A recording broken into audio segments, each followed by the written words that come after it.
Durante los reavivamientos religiosos del siglo XIX, predicadores famosos acostumbraban a asustar a sus congregaciones con vívidos cuadros del juicio de Dios.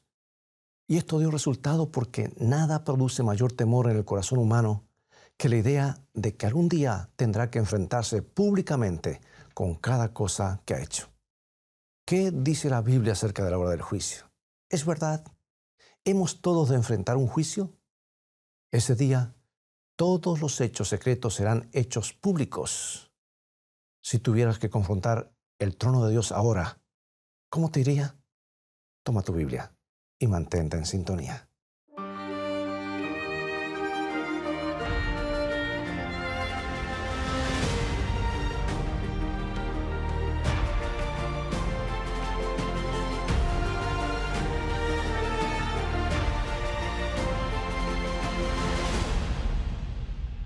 Después de cubrir todo el panorama de la historia mundial en una profecía maravillosa, el anciano profeta Daniel repentinamente es testigo de una escena que hace erizar los cabellos.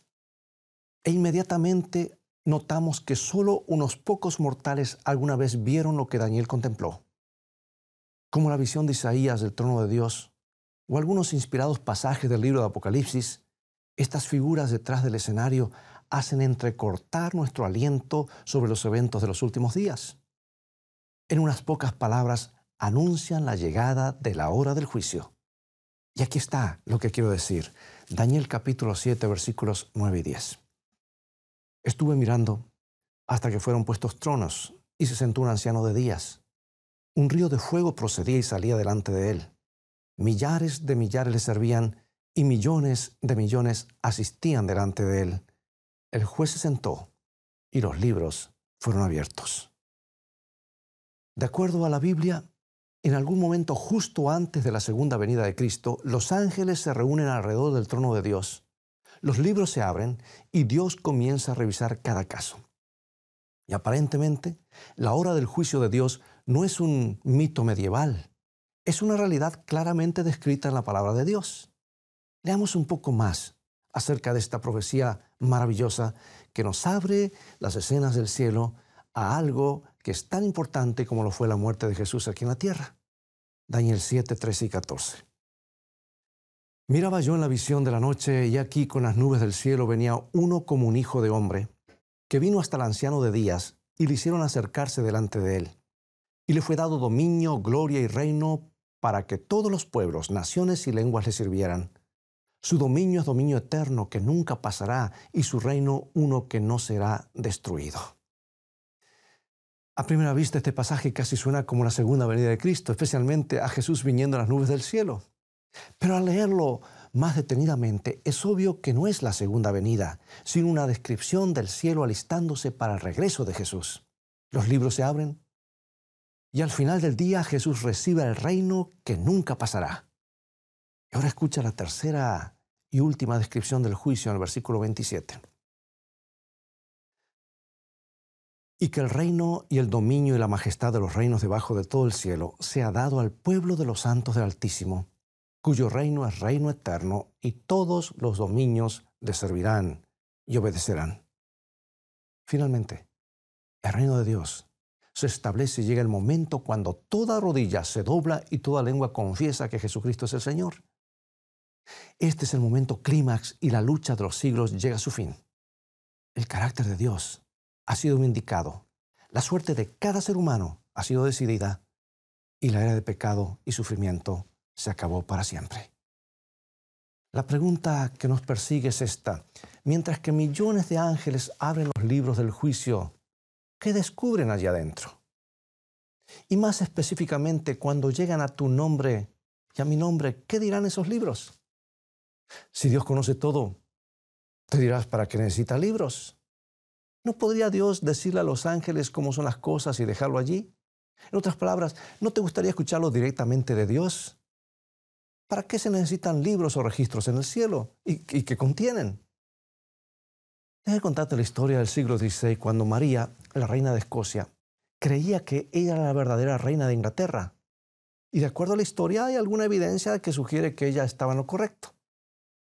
Entonces un día un sacerdote vino a visitarla y le trajo mensajes secretos de algunos de sus seguidores que deseaban verla en el trono. Ahora, cada uno de estos mensajes estaban escritos en código que solamente María podía leer y rápidamente se convirtieron en catalizadores de nueva esperanza. El pensar que hubiese gente que quería verla a ella en el trono le traía nuevo ánimo. Así que el sacerdote se transformó en un frecuente visitante al palacio. Y con cada visita le traía nuevos mensajes y él llevaba las respuestas en código de parte de la reina de Escocia. Y al pasar el tiempo, María y sus seguidores comenzaron a trazar un plan para asesinar a la reina Elizabeth. Ahora, sería muy riesgoso planear un asesinato real sobre papel, pero las cartas estaban tan cuidadosamente codificadas que era imposible imaginarse qué decían. Así que en completa confidencia, absolutamente segura de que nadie lo sabía, María puso en papel lo que fácilmente la conduciría a la pena capital. Y como sabrás, hubiese sido un plan a toda prueba excepto por un detalle. Resultó que el sacerdote era un agente doble que también trabajaba para el gobierno inglés. Y antes de entregar o llevar una carta de María siempre daba una copia a los oficiales. Así que fue asunto de tiempo hasta que los criptógrafos de la reina rompieron el código y repentinamente toda la correspondencia privada de María llegó a ser de dominio público. María no sabía que todos estaban leyendo sus cartas. Así que ella continuó condenándose a sí misma, carta tras carta, palabra tras palabra, hasta que el gobierno tuvo suficientes evidencias para juzgar a María por crímenes en contra de la corona. Y cuando María finalmente fue a la corte, no tenía la menor preocupación porque todo estaba totalmente convencida de que nadie lo sabía. La única evidencia que existía estaba escrita en un código secreto. Así que fue al juicio con total confianza de que nada iba a ocurrir. Oprimamos el botón de pausa por un minuto. Y déjame hacerte una pregunta importante. Cuando los ángeles del cielo abran los libros y miren tu nombre, ¿qué encontrarán? ¿Qué dirán las evidencias? ¿Revelarán una vida vivida para Dios o dirán la historia de tus propias ambiciones y deseos? Serás llamado o llamada a comparecer como acusado o acusada. De hecho, la Biblia dice esto claramente. Mira, 2 Corintios 5:10. Porque es necesario que todos nosotros comparezcamos ante el tribunal de Cristo para que cada uno reciba según lo que haya hecho mientras estaba en el cuerpo, sea bueno o sea malo. Sí, no hay duda. Tu nombre y el mío aparecerán en el juicio. El apóstol Pablo nos dice en Romanos que todos compareceremos ante el tribunal de Cristo. De acuerdo a la Biblia, tú tienes una cita en la corte del cielo. Y está registrada y cuando el ángel llegue a la página donde aparece tu nombre, ¿qué es lo que encontrará? ¿Sabes tú? Algunas personas viven la vida como si Dios no las notara y aún así esperan deslizarse al reino de los cielos a último momento. Continuemos con la historia. Imagínate la sorpresa de María cuando la corte repentinamente sacó a luz todas sus cartas secretas traducidas en claro inglés y las leyeron en voz alta para que todos escucharan. La evidencia era tan contundente que María no tenía posibilidades de escape y la arrastraron para ejecutarla. Imagina nuestra sorpresa en el juicio del cielo cuando encontremos que Dios ha anotado todo. Y es más, aquí quiero hacer otra pausa. Imagínate la sorpresa para aquellos que hoy dicen que ya no existe la ley, que ha quedado abolida, cuando esa misma ley es por la cual el mundo y cada persona debe ser juzgado, cristiano o no cristiano. Yo pregunto, ¿has escuchado las cosas que dices acerca de tu jefe? ¿Han escuchado todo eso? ¿El ángel ha notado cuando tú permites esas pequeñas indiscreciones morales? ¿Ha escuchado cada palabra que has gritado a tus hijos, tu esposo o esposa? O también las oraciones que elevaste por otros y las palabras de bondad pronunciadas. Escucha lo que Jesús dice en San Lucas capítulo 1. Él dice así, capítulo 12. Porque nada hay encubierto que no haya de descubrirse, ni nada oculto que no haya de saberse. Hace décadas atrás, cuando los videos y la televisión casi no se conocían, apareció una historia en un periódico de una capital latinoamericana.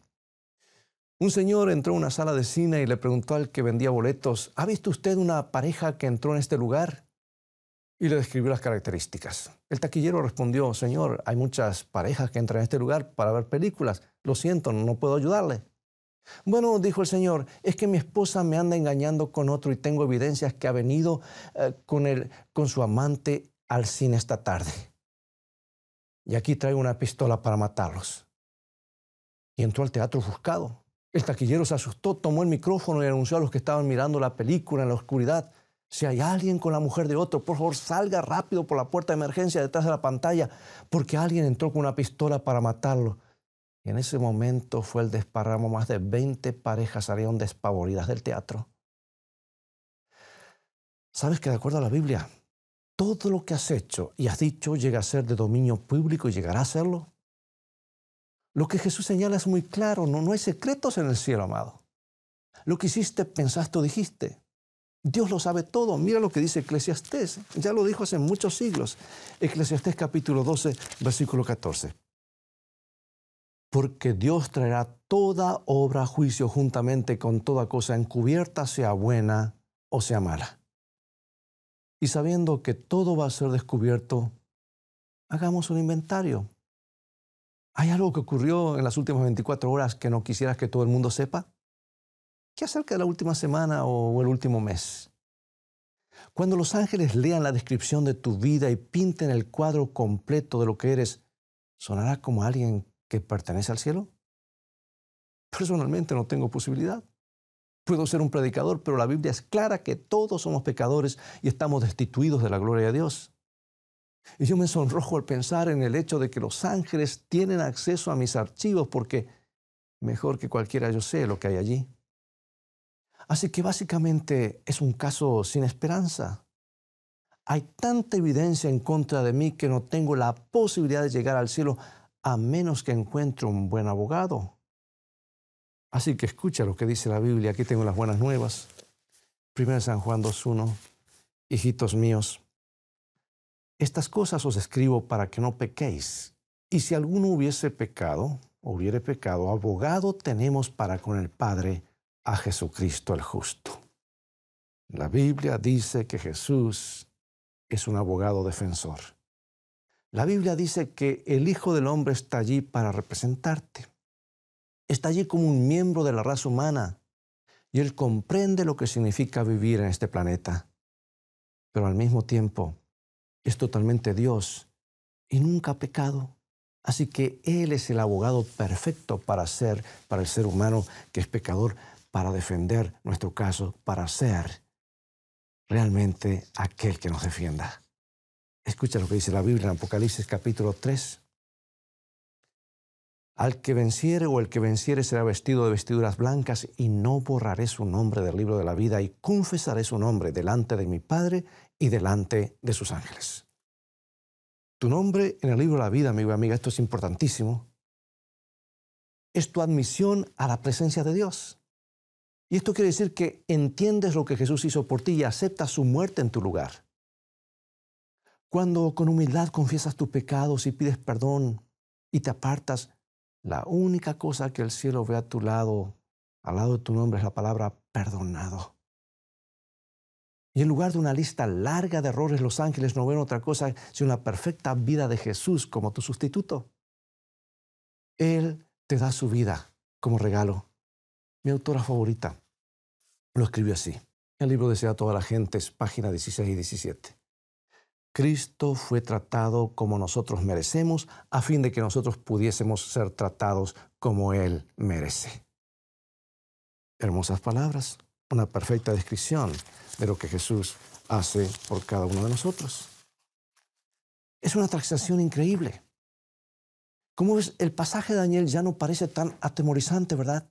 Porque si lo lees cuidadosamente, el enfoque no es en ti o en los ángeles, el enfoque es en Jesús.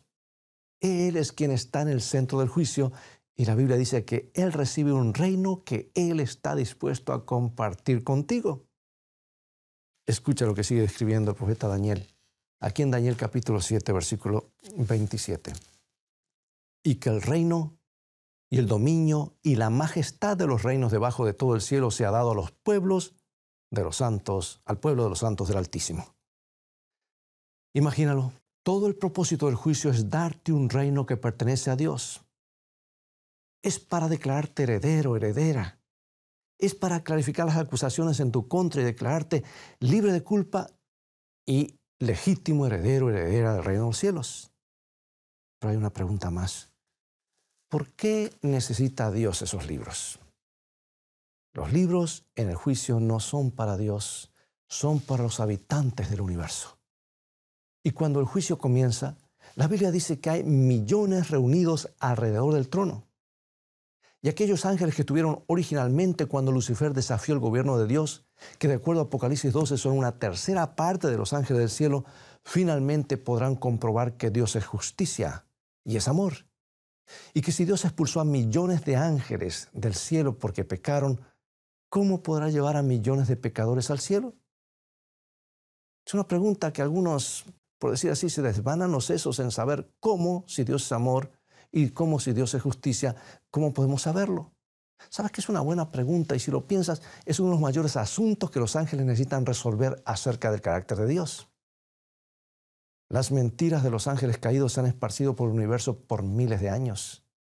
Y en la hora del juicio, Dios abre los libros para demostrar que no tiene nada que esconder, y al cerrarse la historia, Él saca los libros y dice a los ángeles que decidan si Él ha estado diciendo la verdad o no.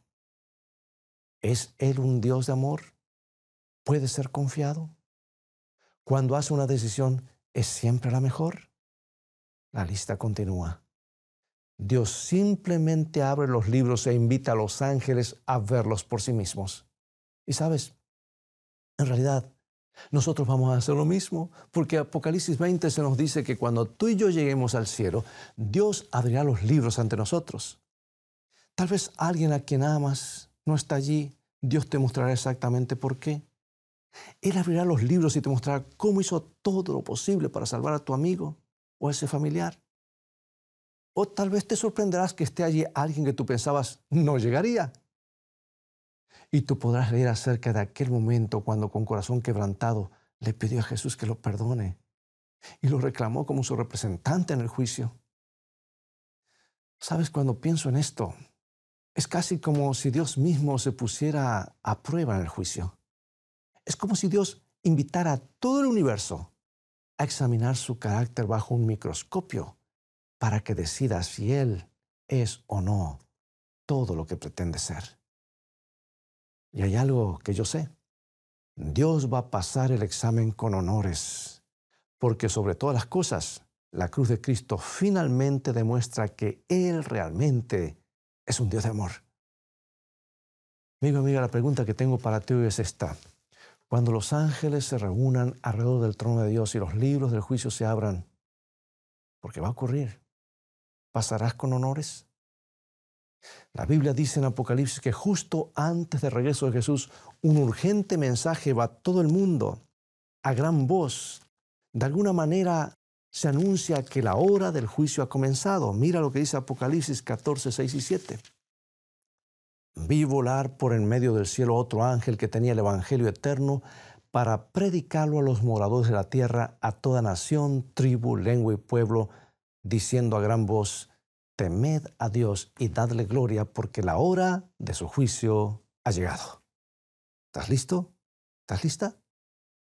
Una prominente mujer de negocios se encontró en serios problemas legales. Sus amigos la animaron a que buscara un buen abogado, pero la orgullosa mujer no quería un abogado. ¿Para qué necesito uno? Soy suficientemente inteligente para atender mi propio caso, decía. Pero cuando la fecha de la corte se acercaba y ella comenzó a revisar los hechos del caso, se dio cuenta de la profundidad del problema. Así que fue a la oficina de un famoso abogado y trató de contratarlo. Escuche, estoy en problemas y necesito su ayuda. Yo me iba a defender sola, pero comienzo a darme cuenta que no es una buena idea. Así que aquí estoy para contratar sus servicios. ¿Sabe?, respondió el abogado. Yo creo que podría haber ganado su caso si fuese su abogado. Excelente, entonces lo contrato. Desafortunadamente no puedo hacerlo porque justamente esta mañana fui nombrado para ser el juez de su caso. No puedo representarla. Si usted hubiese venido a verme ayer, las cosas hubiesen sido diferentes. Si solamente hubiese venido ayer, déjame preguntarte, ¿hay alguna razón válida para no venir hoy a Jesús? Eventualmente descubrirás que será demasiado tarde. Y aquel que desea desesperadamente representarte será su juez. Y qué vergüenza cuando el perdón está disponible ahora. Amigo, amiga, ¿qué es lo que te detiene? Mira los registros de tu vida, te das cuenta que realmente necesitas a Jesús ahora. ¿No quisieras tener la seguridad hoy que cuando los ángeles abran los libros en el cielo, en el juicio, que no encontrarán nada al lado de tu nombre excepto la justicia que Cristo te dio como un regalo? Esa es una posibilidad muy real. Es lo que Cristo ha estado deseando todo este tiempo. La mano de Cristo se extiende hoy para ofrecerte completo perdón. Él anhela representarte en la corte celestial. A veces la sola palabra juicio nos atemoriza, pero no tenemos nada que temer, pues la Biblia dice claramente que el juicio es hecho a favor de los hijos de Dios. Hay una acusación pendiente. Tú y yo, por ser pecadores, merecemos la muerte eterna. Y el solo hecho de haber nacido en este mundo ya nos condena para morir para siempre. O sea que nacemos con un certificado de defunción.